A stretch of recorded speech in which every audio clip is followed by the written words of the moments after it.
And in this week's edition of the Business Review, we focus on the business process outsourcing sector. Here's TVJ's Dashan Hendricks. Expansion in Jamaica's business process outsourcing BPO sector. We are celebrating partnership. The celebration being about the BPO entity Alorica expanding its footprint in Jamaica. I mean, this is just the beginning, and we're expecting great success and a long partnership with guys. The California-based company with operations in 130 locations across the world, becoming one of the first clients at the purpose-built BPO facility 58HWT. Ground was broken exactly a year ago at the location.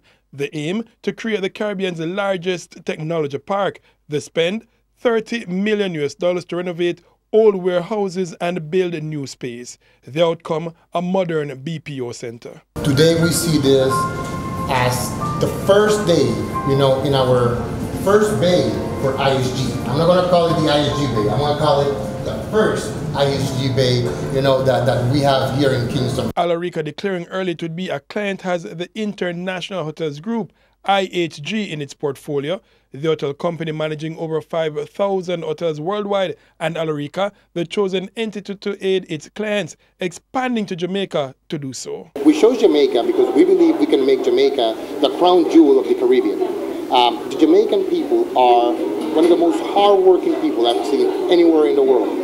So for us, it's exciting to be here, and over the last 18 months, grow from 6,000 agents to 2,000. And as we continue in the future, we're going to go to about 5,000 agents in the island. But that expansion to take place over months, the company to start with 285 employees and grow into the space it rents. We're very excited about expanding IHG from the Dominican Republic here in Kingston, and we're looking for a very huge and warm ramp to about 500 people over the next year.